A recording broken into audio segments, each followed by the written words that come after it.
The morning mist clung to the grounds of Ashford House like a shroud, grey and cold and unrelenting, as the chapel bells tolled their melancholy cadence across the estate. 6 chimes, then silence, then 6 more, the same rhythm that had marked every dawn for 3 years, 1,095 mornings of measured, mechanical mourning. Lady Eleanor Ashford stood at her window as she always did at this hour, a figure carved from shadow and sorrow, her black mourning gown severe against the pale walls of her chamber, the fabric so familiar now it felt like a second skin, or perhaps a shroud she wore while still breathing. She was 26 years old, though the servants whispered she looked ageless in the way of those who have stopped living. Not young, not old, simply suspended, caught between the world of light and the realm of memory. 3 years. 3 years since the letter had arrived, bearing news that Captain Thomas Ashford's ship had gone down in a storm off the Portuguese coast, that her husband of barely 18 months had been claimed by the sea, that she was a widow before she had properly learned to be a wife. 3 years since she had worn any colour but black, since she had attended any gathering, since she had sung or danced or laughed without immediately crushing the impulse beneath the weight of what she owed to Thomas's memory. Her daily ritual had calcified into something immutable. Chapel at dawn, where she knelt on stones grown smooth beneath her knees, a solitary walk through gardens she no longer truly saw, breakfast taken alone in the small dining room, with its curtains drawn against the offence of sunlight, hours spent in needlework or reading without absorption, supper in the same dim room, then bed in chambers where his portrait watched her sleep. The villagers spoke of her in hushed tones. The widow who won't let go, they called her, the lady who's buried herself alive. Though they said it with pity rather than judgment, for everyone remembered how she and Thomas had been childhood sweethearts, how their wedding had been the grandest celebration the county had seen in a generation, how brief and bright their happiness had been before the sea swallowed it whole. Eleanor knew what they said, knew they watched her black-clad figure move through the village on her infrequent errands like a ghost haunting its own life, and some part of her, the part not frozen in that terrible November morning, when the letter came, understood they were right. She was not living. She was performing the motions of life, while her heart remained 3 years in the past, anchored to a moment of loss, as surely as Thomas's body was anchored to the ocean floor, and she could not fathom how to be otherwise, could not imagine what betrayal it would be to Thomas's love, to ever again choose joy, choose colour, choose the future over the beautiful, terrible past that was all she had left of him. Duke Sebastian Hartfield had never been a man prone to impulse or sudden fascination, his 34 years having been marked by scholarly restraint, careful deliberation, and the kind of measured existence that befitted a man of his station and temperament indeed. The county knew him as a reclusive figure, more likely to be found in his library than at social gatherings, a man who had never married despite his title and considerable fortune, who kept his own counsel and maintained his estates with quiet efficiency but little fanfare. It was therefore something of a mystery to him when, on a bright April morning alive with the riotous colours of spring blossoming cherry trees, shedding petals like pink snow, daffodils rioting in golden profusion along the lanes, the very air seeming to vibrate with green and growing things, he found his attention arrested completely by a single figure moving through the village high street, a woman dressed entirely in unrelieved black, so stark against the seasonal jubilation that she seemed almost an apparition, a rent in the fabric of the world through which winter still showed. He had reined in his horse without conscious thought, watching as she moved with slow, mechanical precision past shop windows she did not glance toward, past neighbors who greeted her with pitying gentleness she barely acknowledged,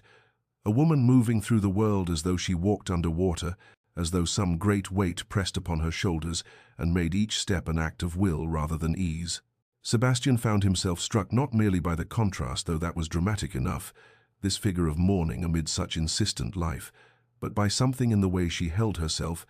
a quality of determined endurance that suggested she was not naturally fragile, but had been made so by some great blow, that beneath the widow's weeds there existed a woman of substance who had been,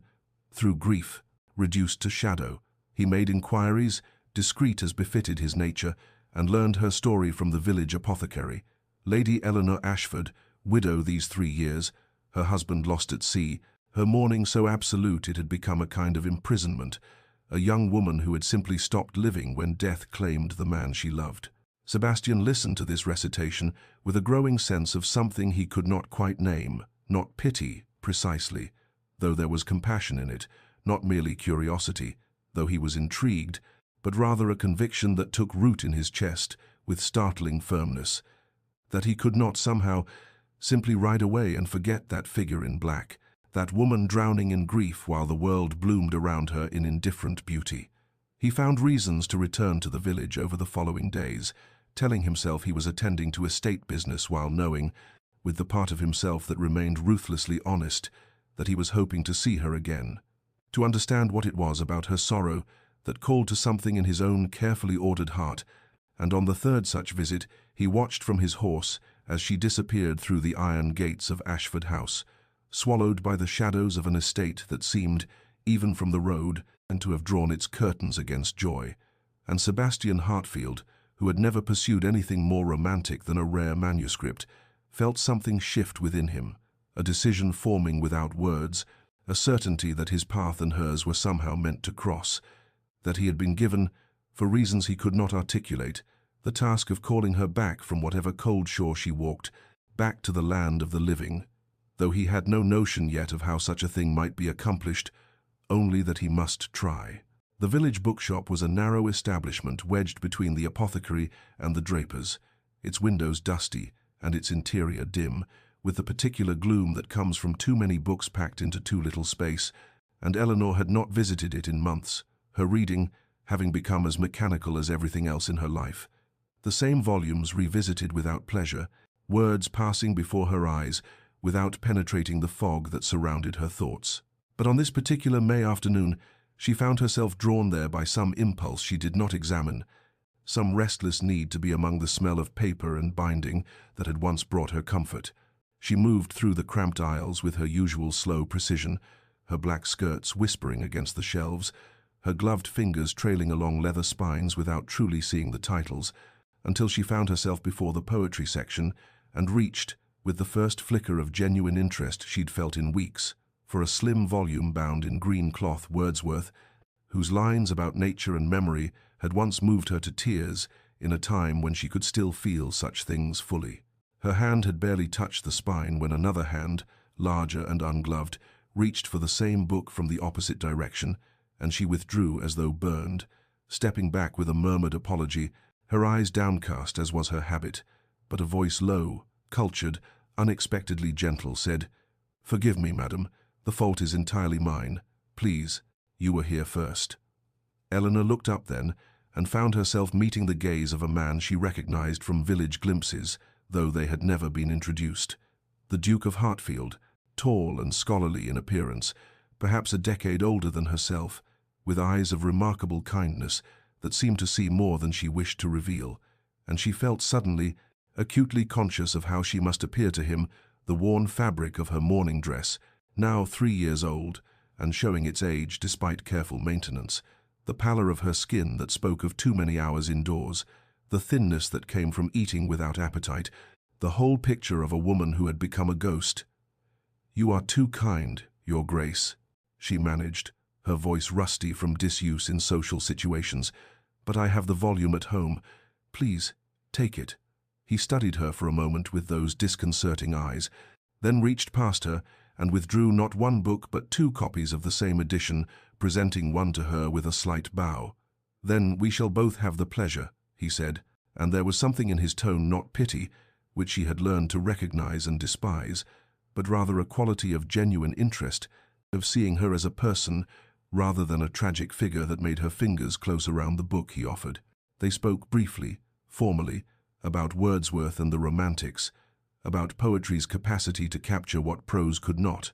and Eleanor felt something stir beneath her frozen surface, some small ember of the animated, intellectually curious woman she had been before grief had buried her. And when he asked, with careful courtesy that gave her every opportunity to refuse, whether he might be permitted to call upon her at Ashford House, "For I find myself in want of stimulating conversation,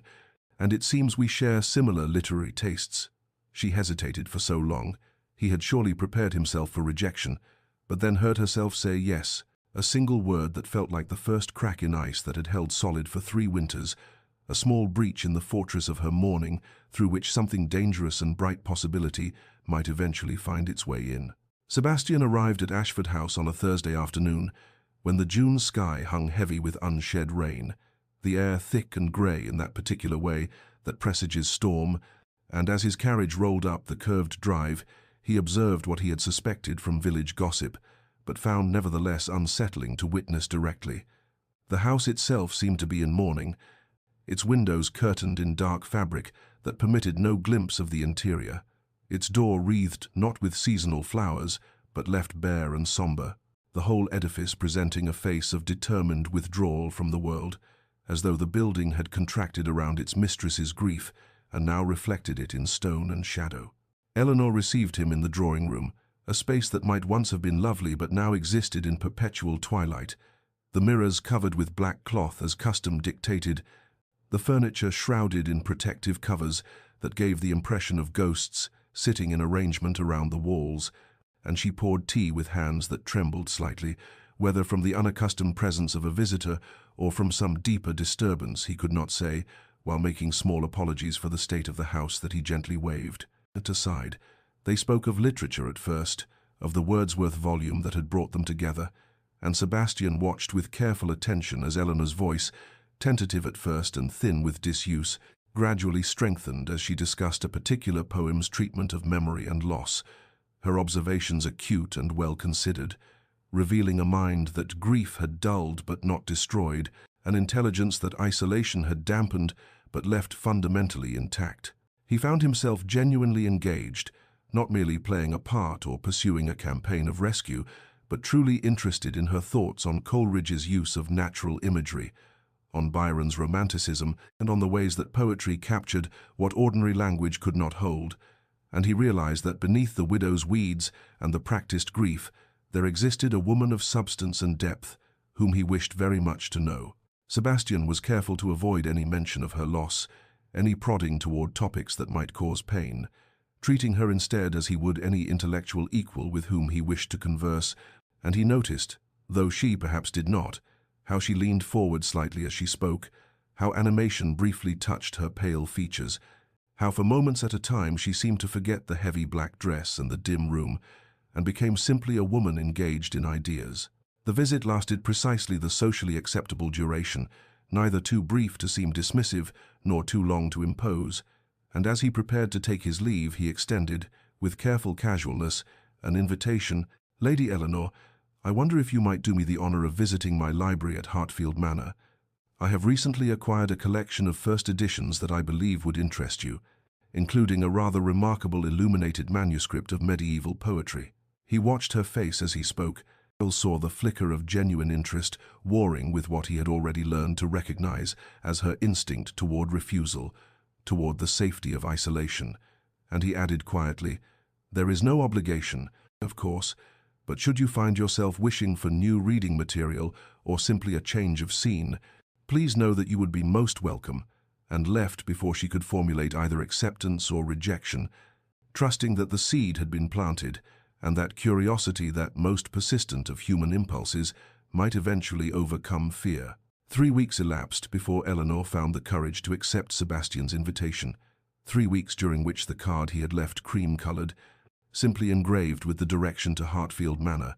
and a single line about the library being available at her convenience, sat upon her writing desk like a question she could not answer. And when finally she penned her acceptance, it was on a morning when the walls of Ashford House seemed to press inward with particular oppression, and she thought, if she did not escape them, she might cease to exist entirely, might simply fade into the dark wallpaper and dim corners, until even her own servants forgot she had ever been substantial. The carriage ride to Hartfield took less than an hour, but felt like passage between worlds,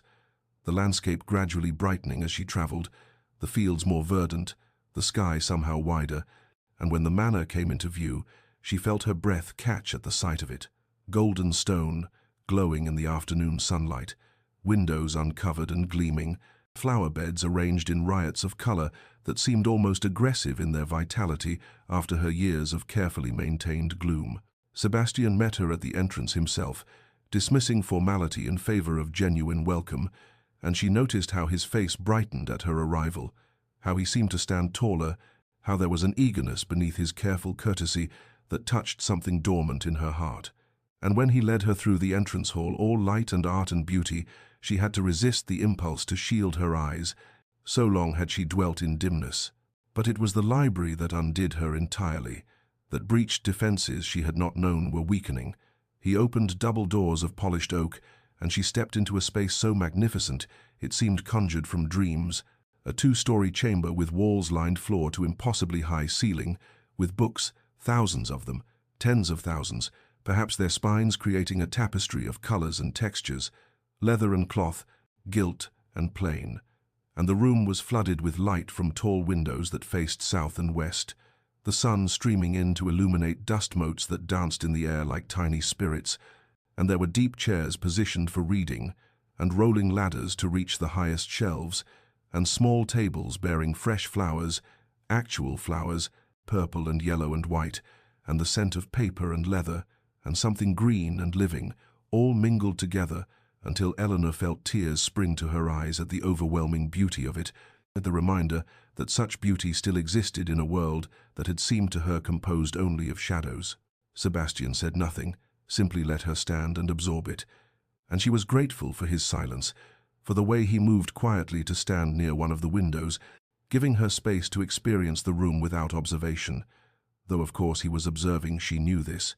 could feel the quality of his attention, even with his gaze turned away. But it was observation without judgment, without expectation, the watching of someone who waited to see a flower bloom without demanding it do so on a schedule. She moved forward slowly, hesitantly, her black skirts whispering against the parquet floor, and reached out to touch the nearest shelf, her gloved fingers trailing along spines as they had in the village bookshop, but this time with genuine hunger, genuine curiosity, and she found herself pulling volume after volume, examining bindings, reading opening lines, losing herself in the sheer abundance of it. And when Sebastian quietly mentioned that she was welcome to borrow anything she wished, to come as often as she liked, and to treat the library as her own, she looked up at him with something dangerous stirring in her chest. Not quite joy, not yet, but perhaps the memory of what joy had once felt like, and said in a voice thick with emotion, "Thank you, Your Grace. You cannot know what this means." Though from the soft expression in his eyes she thought, perhaps he did know. Perhaps he understood exactly what he was offering her, which was not merely books but a sanctuary, a place where the woman she had been before grief might tentatively begin to remember herself. The hours slipped away, unmarked, as Eleanor explored the collection, and when finally she settled into one of the deep chairs with a first edition of Austen, a novelist she and Thomas had read aloud to each other in those brief, bright months of their marriage. Sebastian took a seat across from her with his own volume, and they read in companionable silence as the afternoon light mellowed into gold, and when she made a comment about a particular passage, and he responded with an insight that sparked her own thoughts, they fell into animated discussion, and Eleanor heard herself laugh, actually laugh. A small sound, rusty and surprised, but genuine at something clever he said about Mr. Darcy's pride,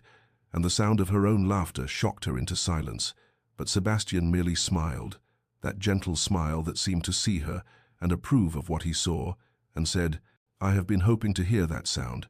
and she realized with a mixture of fear and wonder that she had been at Hartfield for nearly 5 hours,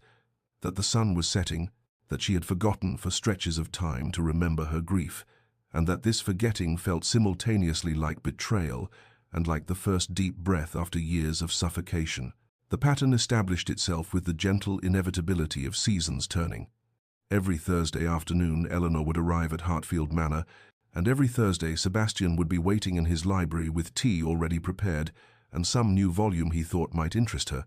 and they would settle into what became their customary chairs, hers by the south window where the light was best, his across from her, where he could observe her face as she read and spoke and discussed literature and philosophy and history with an ease that grew more natural each week, and as spring surrendered to summer and the days lengthened and warmed, Eleanor found herself anticipating these visits with something that frightened her in its intensity, found herself choosing her readings during the week with an eye toward what might spark interesting conversation, found herself thinking as she dressed each Thursday morning, even in her unchanging black, about whether he might notice that she had pinned her hair slightly differently,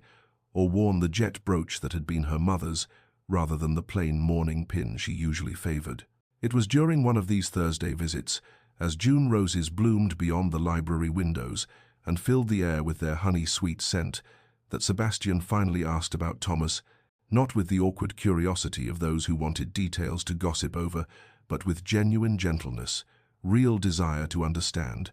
and Eleanor found herself speaking of him for the first time since the funeral, describing how they had known each other since childhood, how their families' estates had neighbored each other, how she had loved him since she was 15 and he 17, how their marriage had been brief, barely 18 months before the naval commission that took him to sea, and the storm that took him from life, but incandescently happy, filled with laughter and books read aloud and plans for the future they would build together. And as she spoke, she wept, quietly, the tears sliding down her pale cheeks unchecked. And Sebastian sat motionless, bearing witness, not offering empty platitudes but simply present in her grief. And when finally she fell silent, exhausted by the telling, he said softly, he was blessed to be loved so completely, and something in those words, in the acknowledgement of her love as gift rather than burden, cracked something open in her chest. The weeks that followed were marked by a new intimacy between them, a deeper ease born of shared vulnerability, and Sebastian began to speak more of his own thoughts and experiences, and Eleanor began to look forward to Thursdays not merely as escape from Ashford House's gloom, but as the week's truest moments, the hours when she felt most alive, most herself, and it was this realization that brought with it a crushing wave of guilt. How could she feel alive in another man's presence when Thomas lay dead beneath cold earth?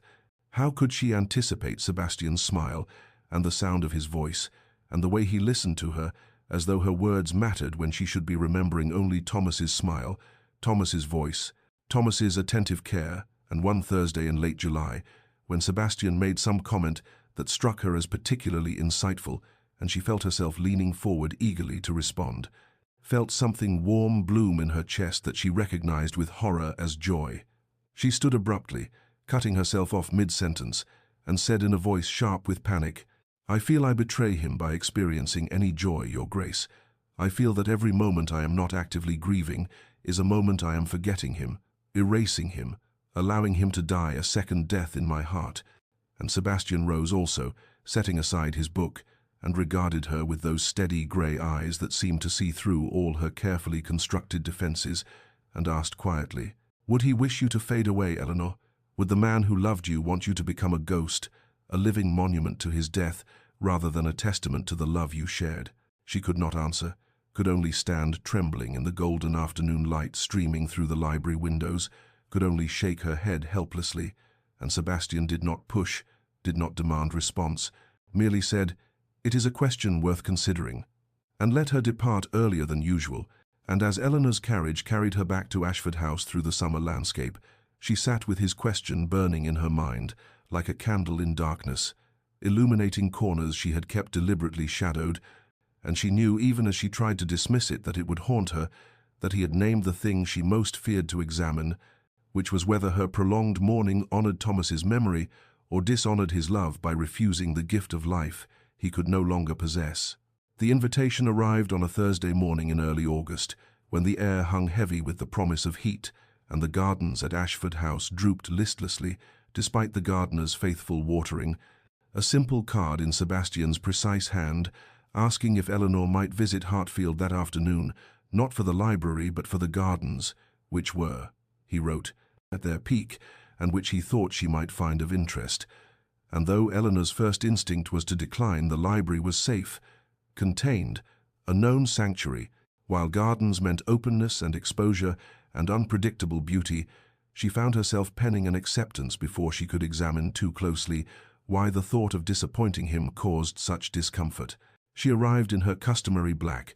the fabric absorbing the August sun until she felt she might dissolve in the heat, and Sebastian met her, not at the main entrance but at a side gate that opened onto the east gardens, and the moment she stepped through that gate, she felt her breath catch, because she had entered a world of such riotous color that her years of monochrome existence seemed to recoil from it. Roses in every conceivable shade bloomed in profusion, their scent thick and sweet on the air, and there were towering delphiniums in blues so vivid they hurt to look at, and golden lilies, and purple lavender that hummed with bees, and her black-clad figure moving through this landscape was so starkly incongruous that she felt herself a blot of ink spilled across a watercolor painting. Sebastian walked beside her, saying little, allowing the garden itself to speak, and he led her deeper into the space until they reached a secluded area enclosed by hedges where a special bed had been prepared, and here, separated from the chaos of color elsewhere, grew only roses of the purest white, dozens of bushes, hundreds of blooms, ranging from tight buds to full-blown flowers that seemed to glow in the dappled shade, and Eleanor stopped at the sight of them, something tightening in her throat at their austere beauty. "I have been cultivating this variety for 3 years," Sebastian said quietly, moving to stand beside one particularly magnificent specimen, his fingers gentle on the petals. "Working with my head gardener to achieve this exact shade, not cream, not ivory, but true white, pure white." And he turned to look at her with an expression of such careful earnestness that she felt exposed, seen. And he continued, "White is not the absence of mourning, Eleanor. It is mourning transformed, grief that has passed through the fire and emerged, changed but not destroyed. And in many cultures it is the color of remembrance, and of honoring what was while acknowledging what is." She could not speak, could only stand trembling slightly in her hot black dress, surrounded by cool white blooms, and Sebastian moved closer, not touching her but near enough that she could see the hope and hesitation in his eyes, and he said, "Color is not betrayal, it is not forgetting, it is not replacement or dismissal or dishonor, it is simply the acknowledgement that life continues, that beauty still exists, that you still exist not merely as Thomas's widow but as Eleanor, as a woman with capacity for joy and growth and transformation." And he gestured to the white roses surrounding them, adding, "These blooms honor the past while living in the present. They are both memorial and celebration, both remembrance and renewal, and there is no contradiction in that duality." Eleanor felt tears sliding down her cheeks, felt the weight of his words and the care behind them, felt touched and terrified in equal measure because he was asking something of her not explicitly, not yet. But the invitation was there in the symbolism of the garden, in the white roses he had spent years cultivating, in the gentle insistence that she could honor Thomas while still choosing to live, and she was not ready, not yet, could not yet imagine herself in anything but black, without feeling she was stripping away the only identity that had sustained her through 3 years of emptiness. And so she said, voice rough with emotion, "They are beautiful, Your Grace, truly beautiful, and I understand what you are saying, but I cannot. Not yet. I am not ready." And Sebastian nodded, no disappointment visible in his expression, only patience, infinite patience, and replied, "I know. I am not asking you to be ready now, only planting a seed, showing you that another way exists when you are prepared to see it." But as Eleanor departed Hartfield that afternoon, casting one last look back at the enclosed garden of white roses,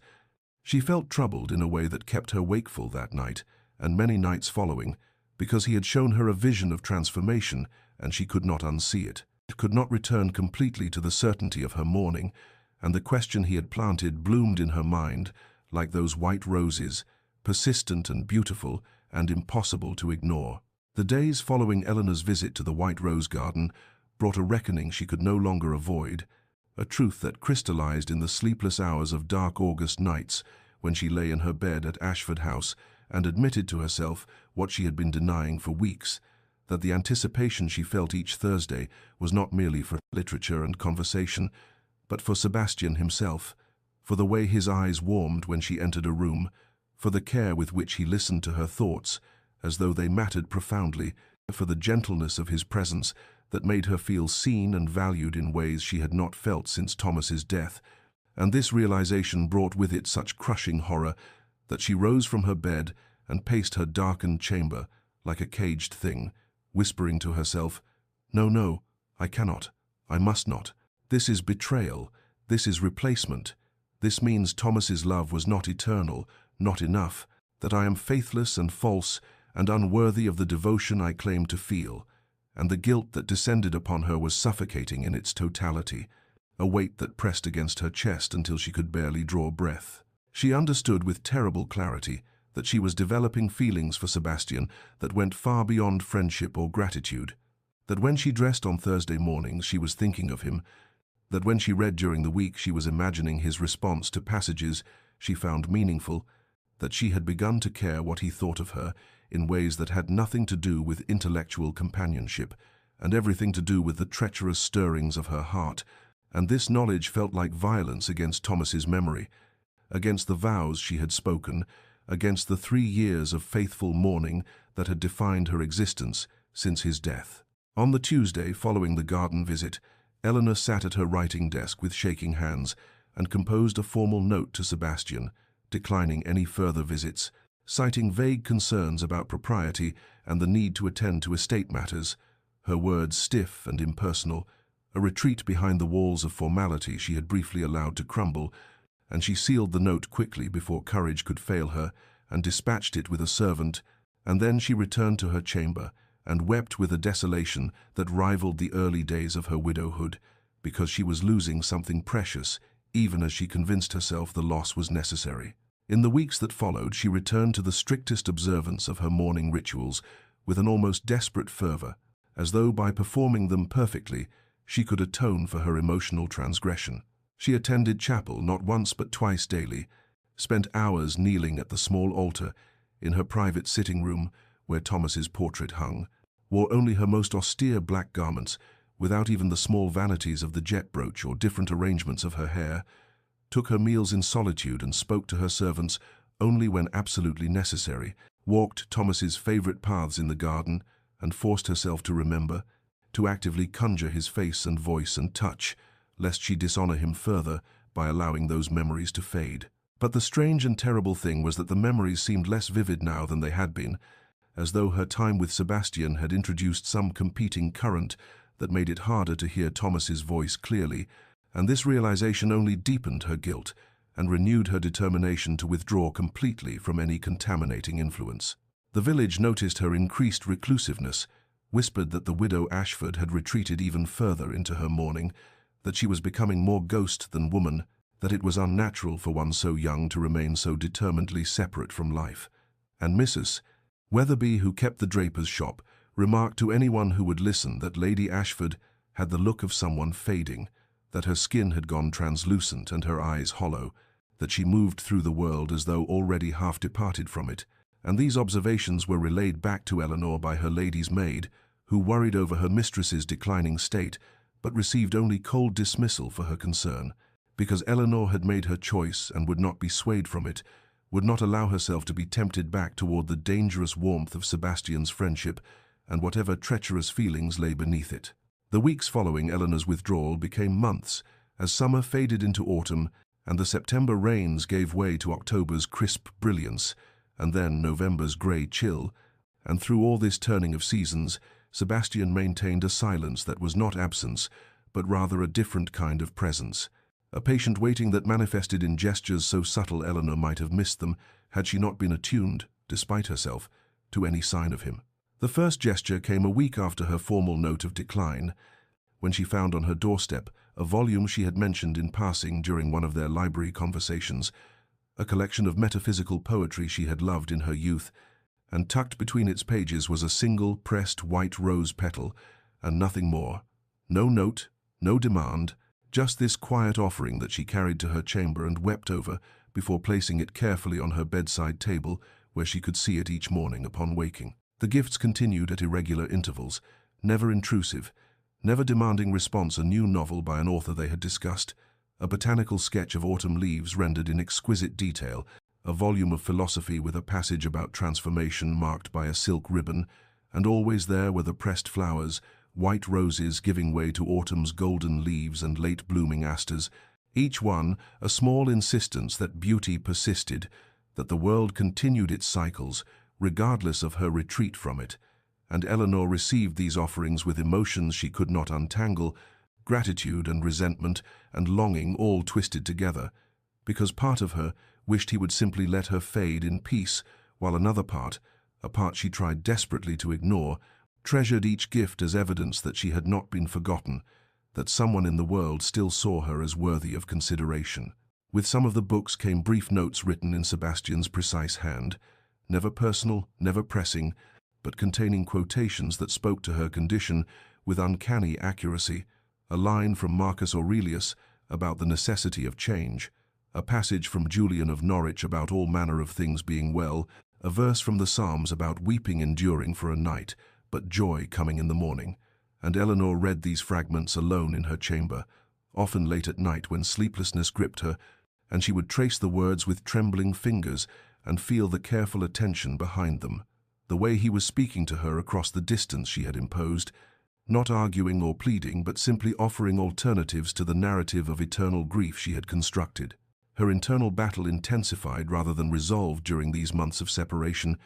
because his absence made her realize how much she had come to depend on his presence, how the weekly visits had become the architecture around which she organized her time. And without them, she felt more lost than ever, caught between the loyalty she owed to Thomas's memory and the undeniable pull toward Sebastian, toward life, and toward the possibility of transformation he represented.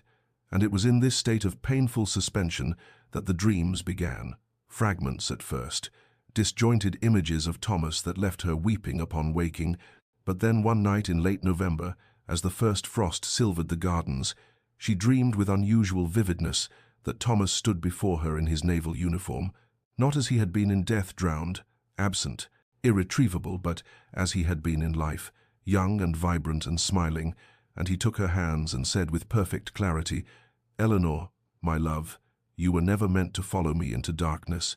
You were meant to carry forward into light what we built together, and that means living, truly living, not this half-existence you have chosen." And though she knew upon waking that it was only a dream, only her own mind speaking to itself, she felt something loosen in her chest, some iron band of guilt that had constricted her breathing for months, and she rose and went to her window and looked out at the frost-covered grounds and whispered to the memory of her husband, "I do not know if I can, but perhaps I can try." And it was the first concession she had made, the first acknowledgement that the path she had been walking might not be the only path, might not even be the right path. And though she was not yet ready to act on this recognition,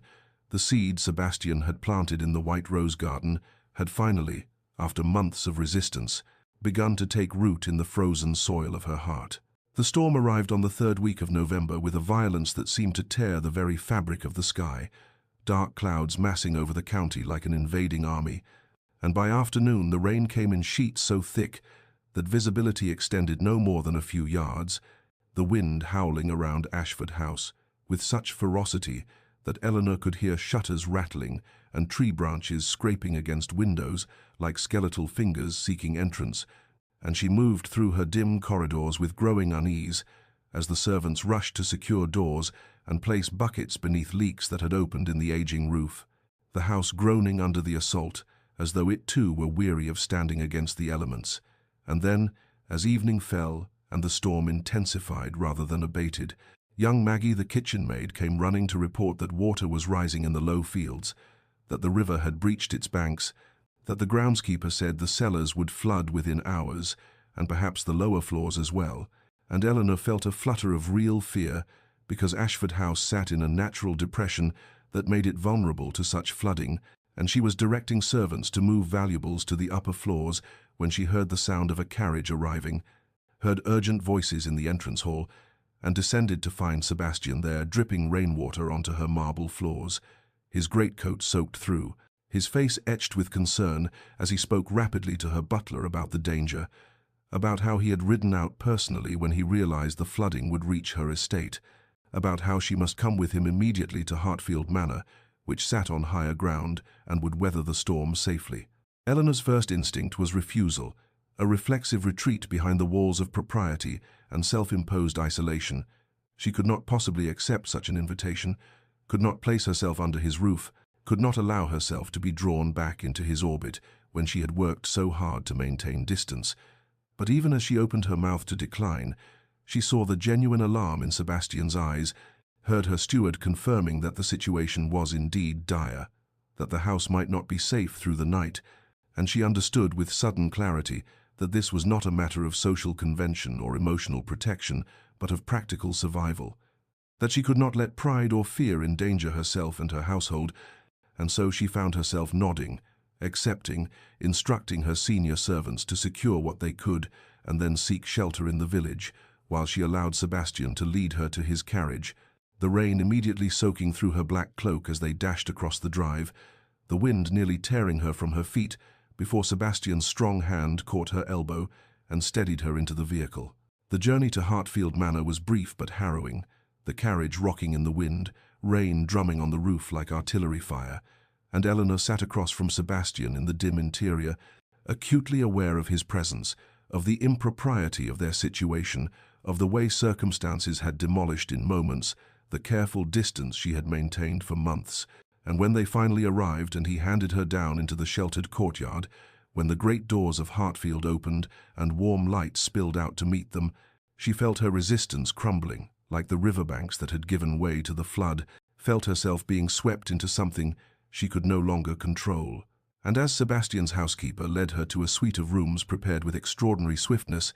as she found herself divested of her sodden cloak and given warm towels and dry garments, and told that dinner would be served whenever she felt ready,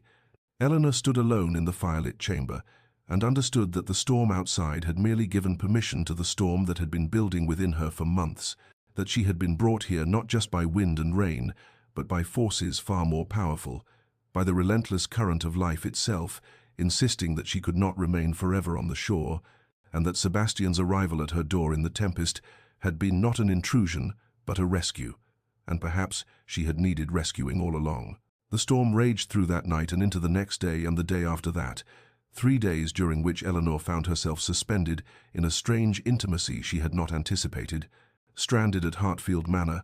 not just by floodwaters, but by the collapse of all the careful distance she had maintained, and on the first evening after dinner, Sebastian invited her to the library, where a fire blazed against the November cold, and they sat in companionable silence at first, the storm howling beyond the windows, until he began to speak in a voice she had never heard from him before,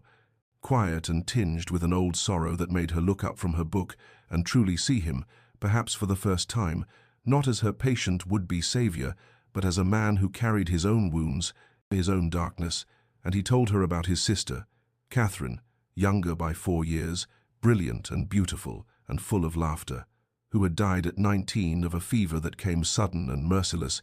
and how he had been traveling abroad when it happened,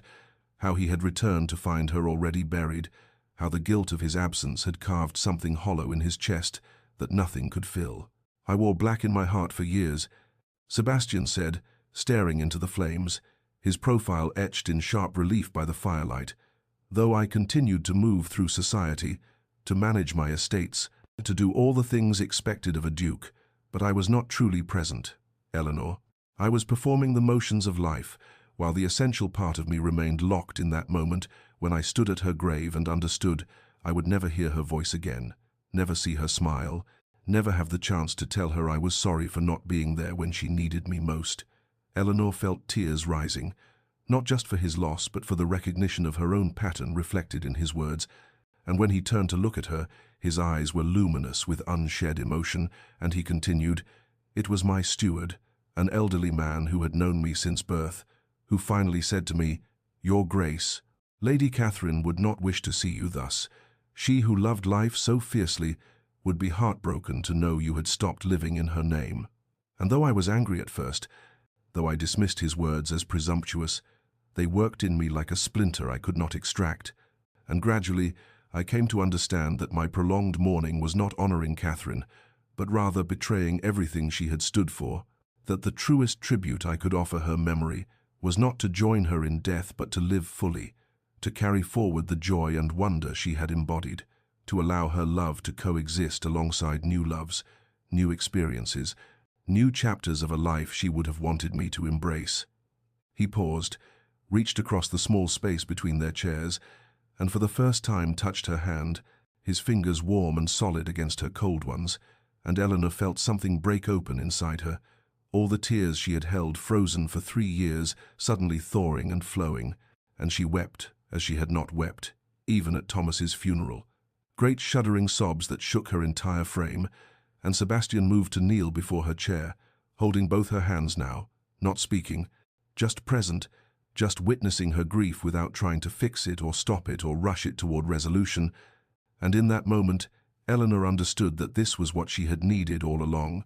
not someone to argue her out of her sorrow or shame her for its duration, but someone who had walked a similar path and emerged not by forgetting or replacing, but by the harder, braver work of allowing life alongside memory. And when her tears finally subsided and she looked into Sebastian's face, still so close to hers, she saw reflected there not pity but understanding, not pressure but patience, and something shifted between them. Some barrier that had been made of ice and shadow dissolved in the warmth of the fire and the truth of shared suffering. And though neither spoke of love that evening, though Sebastian returned to his chair, and they sat in silence as the storm continued, its assault on the world beyond the walls, Eleanor felt for the first time in 3 years that she was not entirely alone, that perhaps the path forward was not one she had to walk in solitary darkness,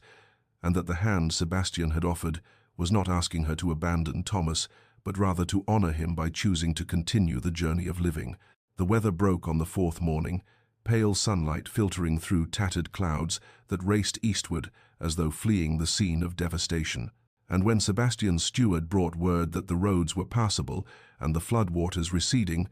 Eleanor felt a peculiar sinking in her chest, a sensation she recognized with some shame as disappointment for the storm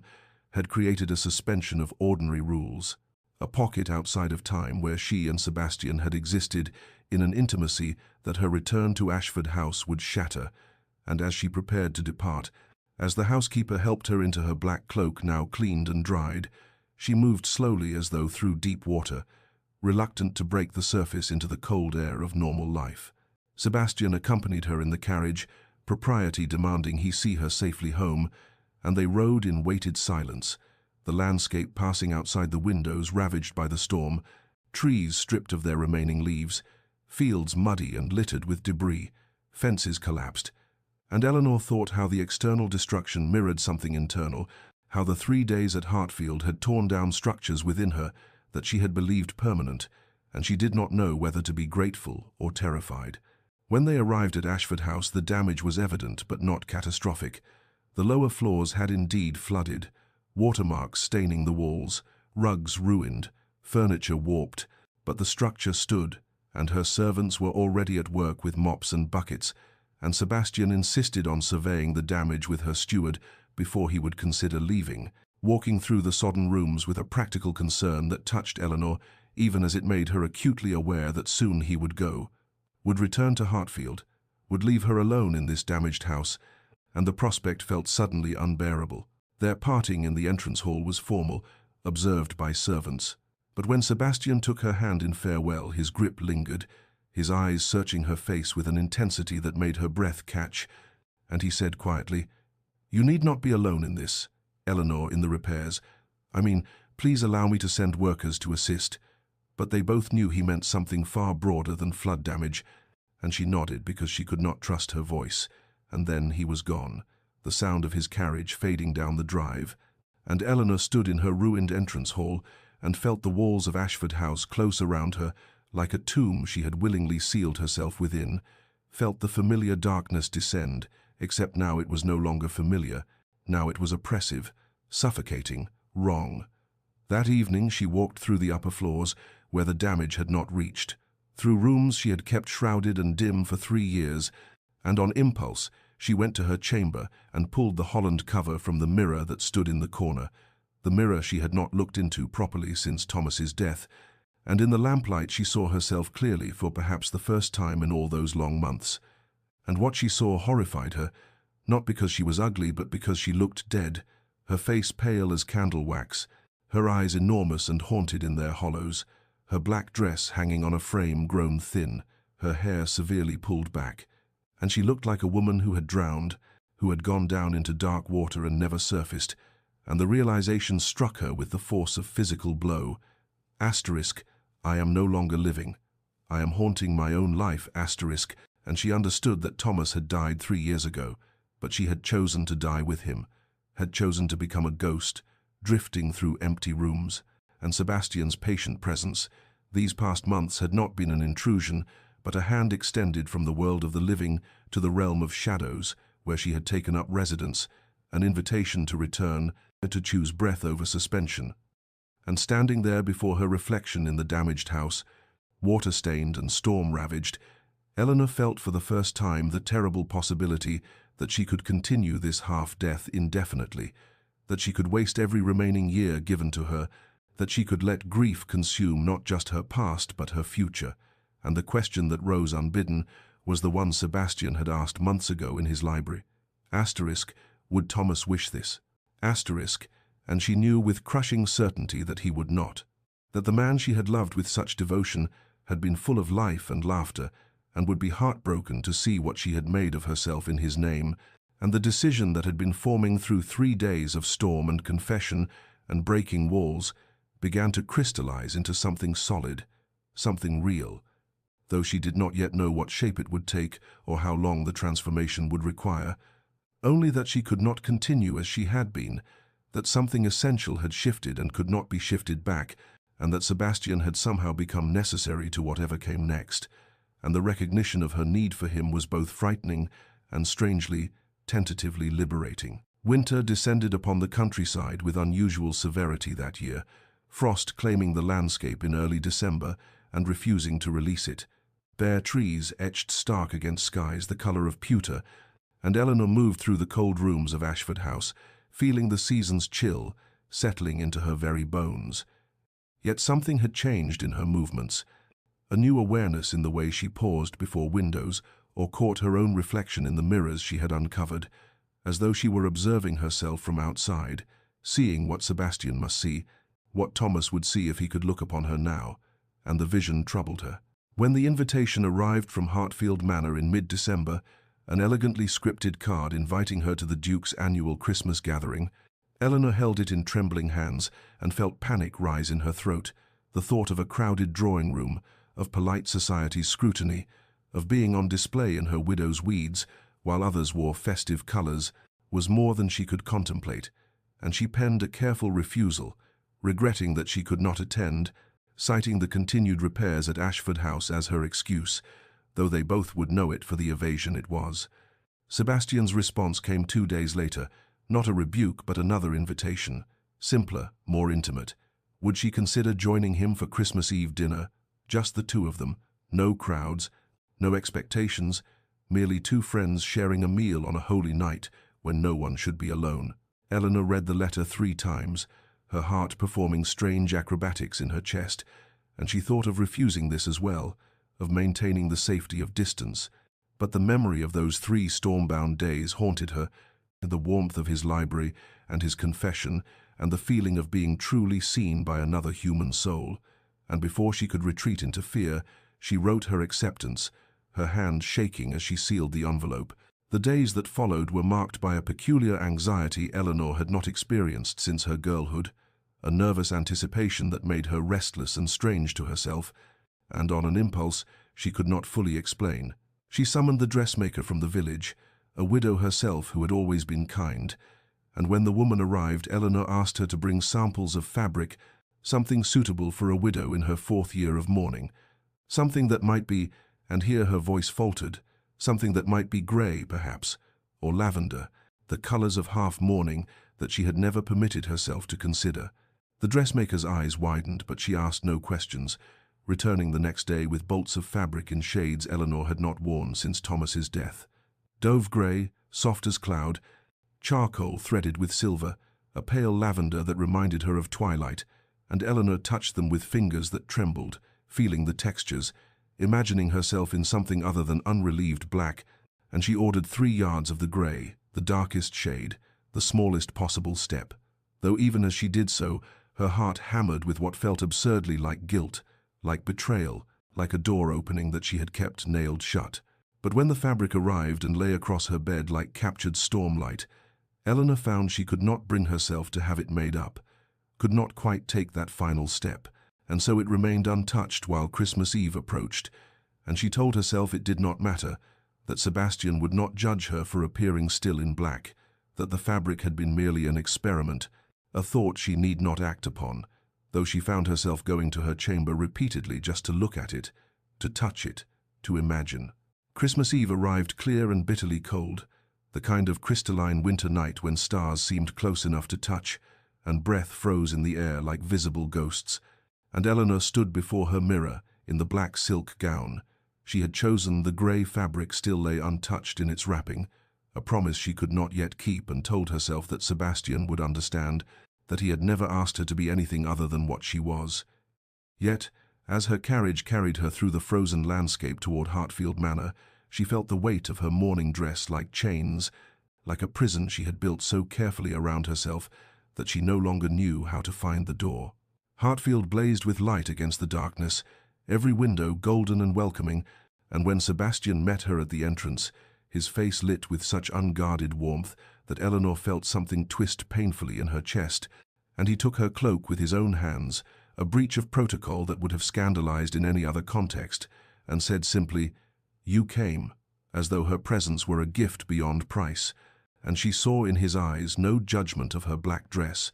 no disappointment, only a profound gladness that made her throat tighten with emotions she dared not name. He led her not to the formal dining room but to a smaller chamber she had not seen before, intimate and warm, where a table had been set for two, before a great fireplace that cast dancing shadows across walls, decorated with arrangements of white flowers, roses from his greenhouse, branches of white winter jasmine, clusters of paper whites that filled the air with their heady perfume, and white candles everywhere, dozens of them, their flames steady in the still air, and the effect was not of ostentation but of quiet beauty, a celebration rendered in light and shadow that somehow honored rather than mocked her mourning. And Eleanor stood transfixed, understanding that Sebastian had created this space specifically for her, a room where her black dress would not seem a rejection of joy, but rather a counterpoint to it, darkness and light existing together without contradiction. Dinner was simple but exquisite, each course perfectly prepared, and they spoke of literature and philosophy as they always had, yet beneath the familiar rhythm of their conversation ran a current of something deeper, something unspoken, but present in every glance, every pause, and Eleanor found herself watching Sebastian's hands as he gestured, the way firelight caught in his dark hair, the fine lines at the corners of his eyes that appeared when he smiled. And she thought, with a kind of wonder, that she was noticing him not as a friend or benefactor, but as a man, and the recognition did not fill her with guilt as she had expected, but rather with a tentative, frightening hope. When the meal ended, Sebastian rose and extended his hand, and when she looked at him in question, he said, "There is something more I would show you, if you will trust me." And Eleanor placed her hand in his, and let him lead her through corridors to the ballroom. Those great doors opening onto a space transformed, the chandeliers blazing, the floor polished to mirror brightness, and in the corner a single musician with a violin, an older man who nodded to Sebastian, as though he had been expecting this, and Sebastian turned to Eleanor with such tenderness in his expression that she felt tears prick her eyes, and he said quietly, formally, "Lady Ashford, would you do me the honor of this dance?" And Eleanor stood frozen, her heart hammering, because she had not danced since Thomas, and had not allowed music or movement or the simple joy of her body in motion since the day she received word of his death. And the thought of dancing now felt like crossing some final threshold, like stepping from one life into another, and she was not certain she possessed the courage. Yet Sebastian waited with infinite patience, his hand still extended, and finally, trembling, she placed her palm against his, and let him lead her onto that vast empty floor where they would dance alone, observed by no one but the musician and the watching portraits and whatever ghosts Eleanor carried with her. And as Sebastian's hand settled at her waist and the violin began its sweet, haunting melody, Eleanor felt as though she stood at the edge of an abyss, poised between the death she had chosen and the life that beckoned, and she did not yet know which way she would fall. The violin's melody wrapped around them like silk, and Sebastian's hand at Eleanor's waist was warm through the fabric of her black gown, steady and patient as he guided her into the first steps, and Eleanor moved as though in a dream, her body remembering what her mind had forbidden, the rhythm of the waltz coming back to her like a language she had spoken fluently once and thought forgotten, and for the first few measures she managed to hold herself apart, to maintain the careful distance she had preserved for 3 years. But then the music swelled, and Sebastian drew her infinitesimally closer, and suddenly she was not dancing with Sebastian at all, but with Thomas, 19 years old in their first London season, laughing as he spun her too fast across a crowded ballroom,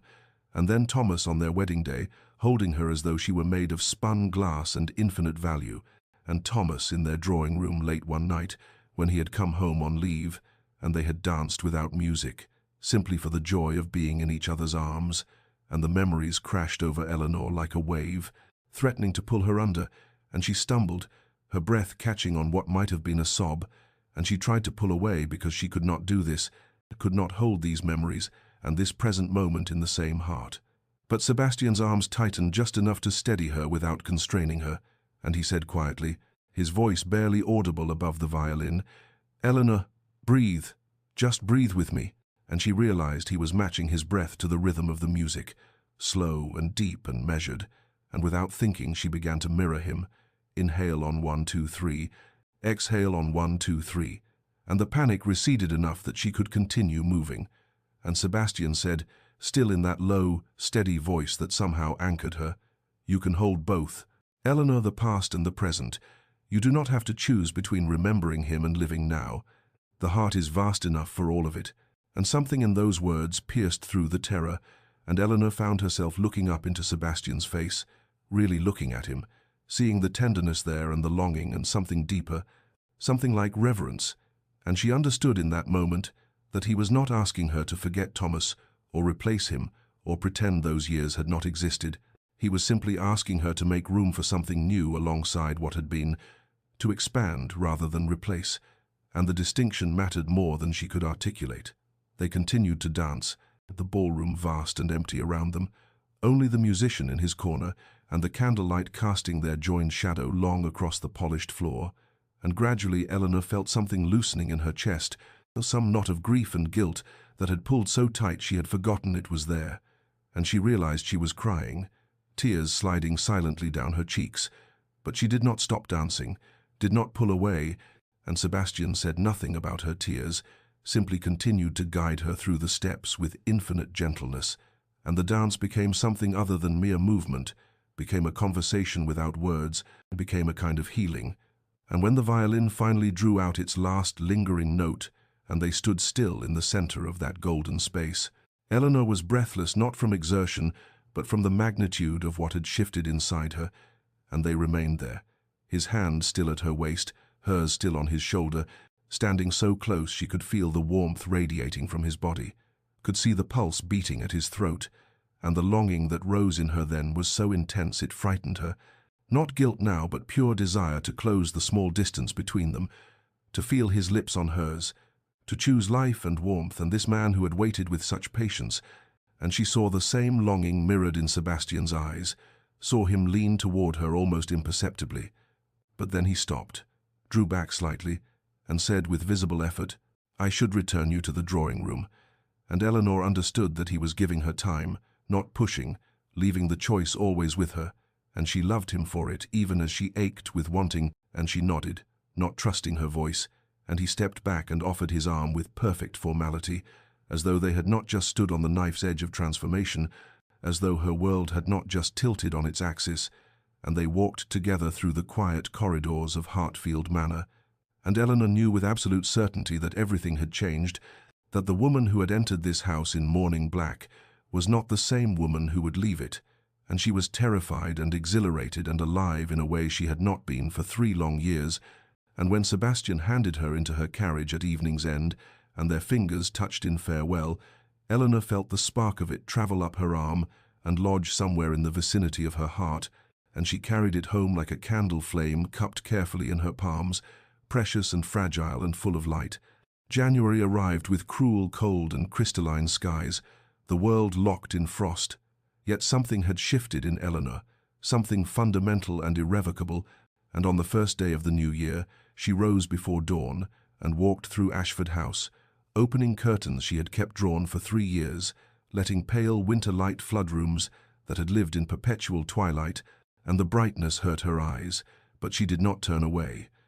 And when she passed the mirror in the upper hallway, the one she had covered with black cloth the day after Thomas's death. She stopped, and after a long moment of gathering courage, she reached up and pulled the fabric away, and it fell to the floor in a whisper of silk.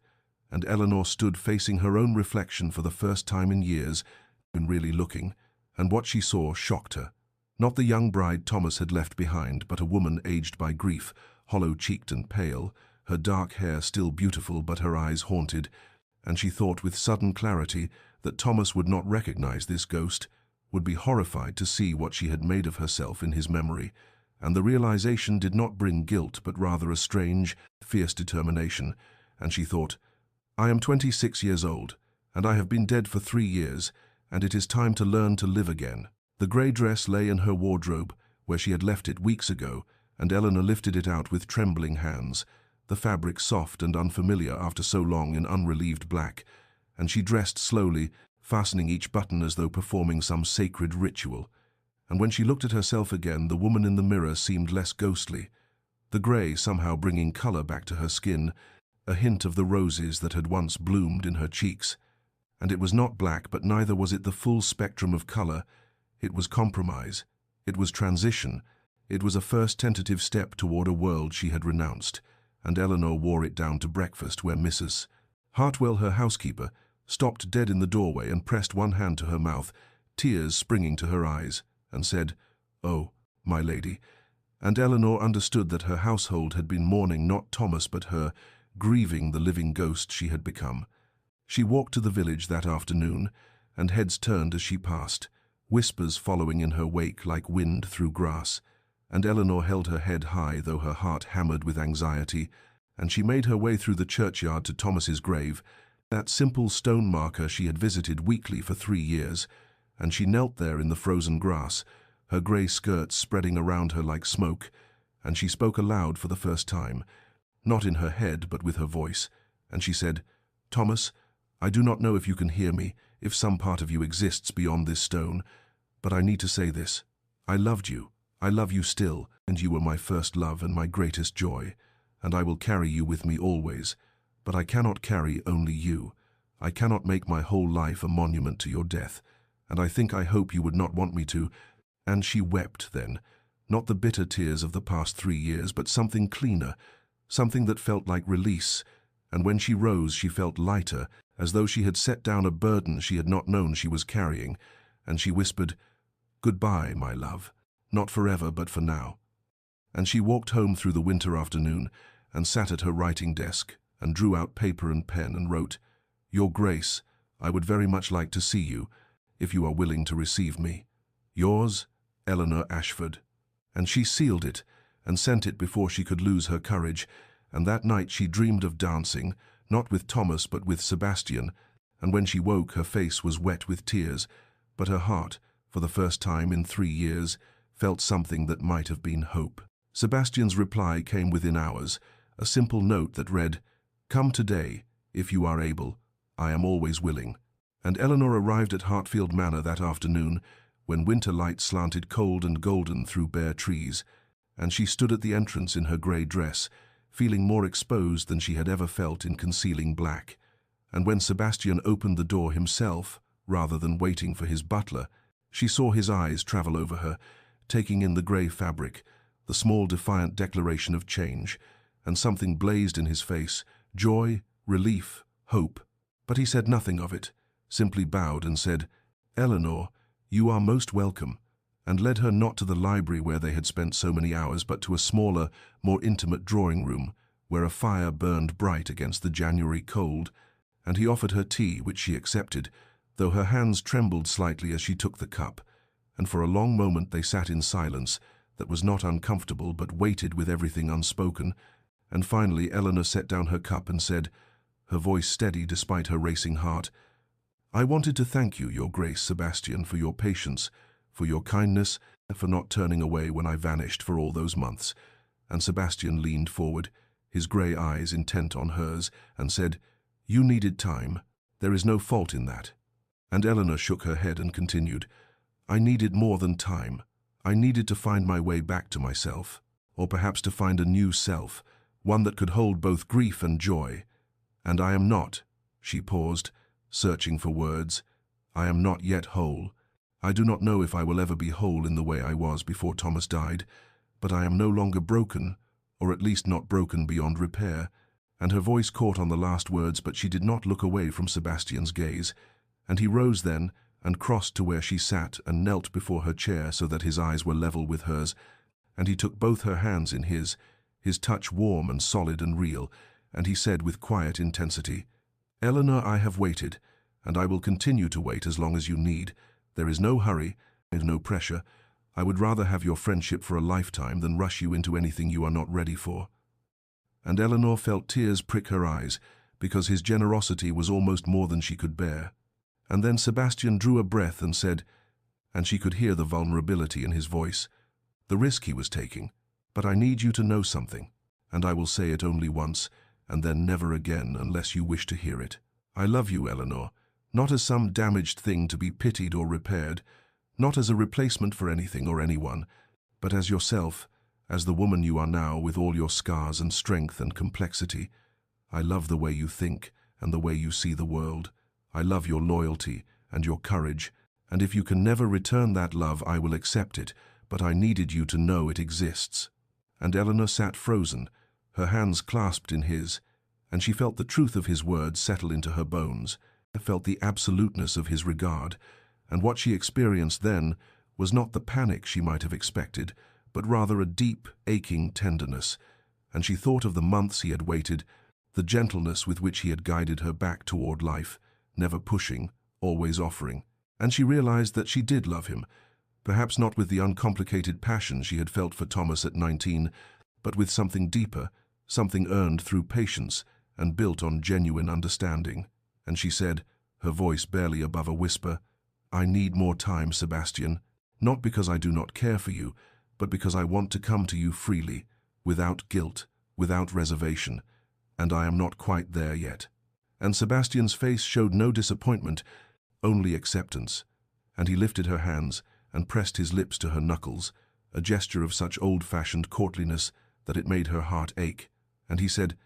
"Then take the time you need. I am not going anywhere." And Eleanor left Hartfield that evening as twilight turned the winter sky to violet and gold,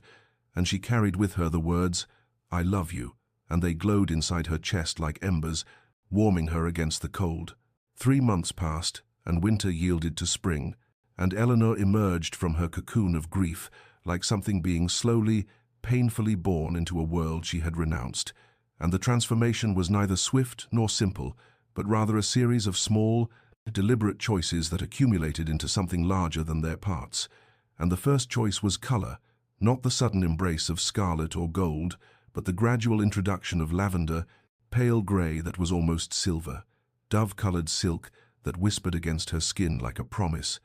And Mrs. Hartwell wept openly the first time Eleanor came down to breakfast in a dress the color of early twilight, and the village noticed too, heads turning as she walked to the bookshop or the milliner's, and the whispers changed from pitying to curious to something almost approving, and Eleanor felt their attention like sunlight on skin too long kept in shadow, uncomfortable at first but increasingly welcome, and she began to accept invitations she would have refused months before tea with the vicar's wife, a small dinner party at the Thorntons' estate where she had not set foot since Thomas's death, and at that dinner she sat across from Sebastian, who had also been invited, and their eyes met over candlelight and wine, and something passed between them that made Eleanor's breath catch, and afterward Lady Thornton said to her husband, "Mark my words, we shall have a wedding before the year is out," and she was not wrong to think it. For anyone who saw them together could see the careful courtship unfolding like the spring itself, gradual but inexorable, and Sebastian was patience incarnate, never pushing, always offering, and when Eleanor mentioned in passing that she had once enjoyed watercolors,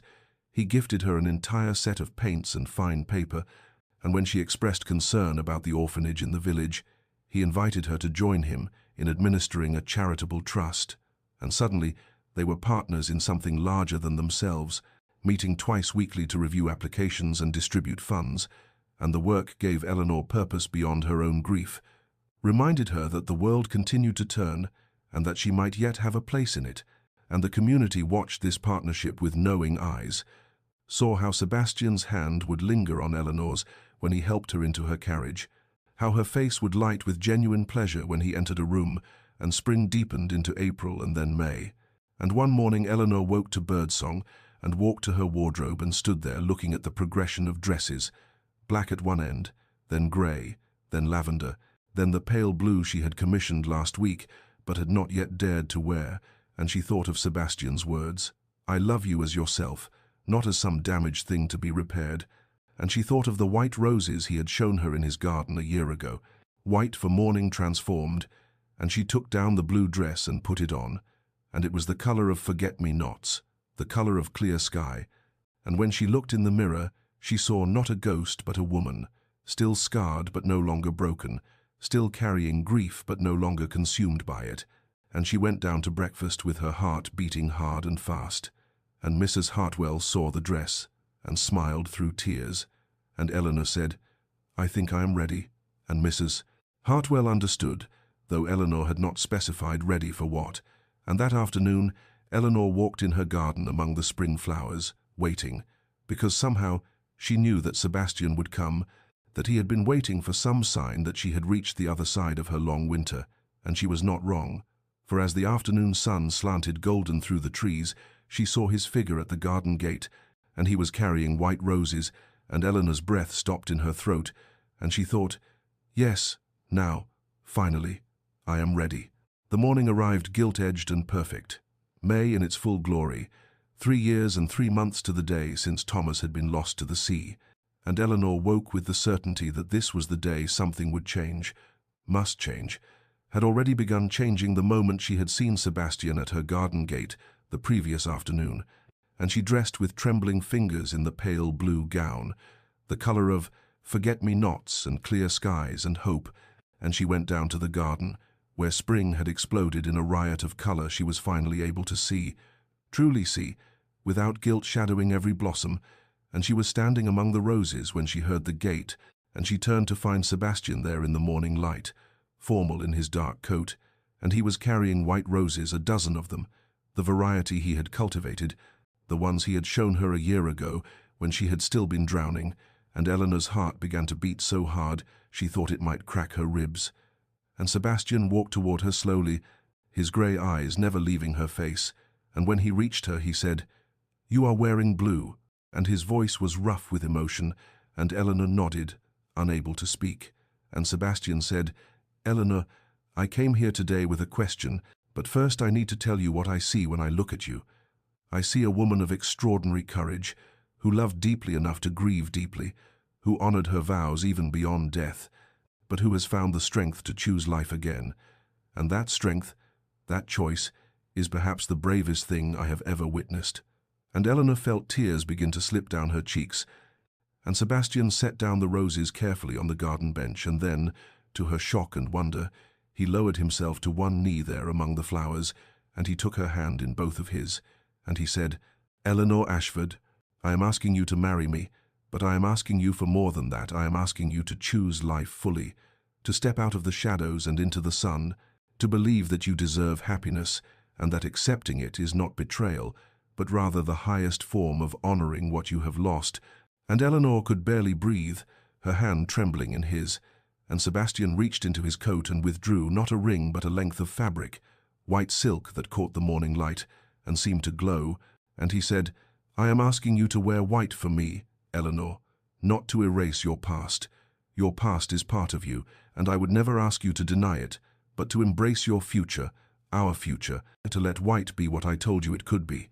Not the absence of mourning, but mourning transformed, grief acknowledged and honored, and finally, gently, released." And he looked up at her with such love, such patient, enduring love that had waited through her winter, and asked nothing but that she find her way back to herself.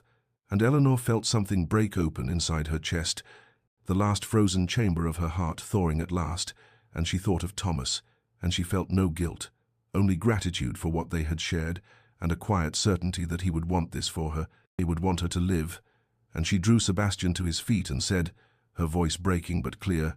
"Yes, Sebastian, yes to all of it. Yes to marriage, and yes to life, and yes to white, to transformation, to new beginnings, to love that honors all that came before while reaching toward all that might yet be. and Sebastian's face blazed with joy, and he pulled her into his arms and held her as she wept.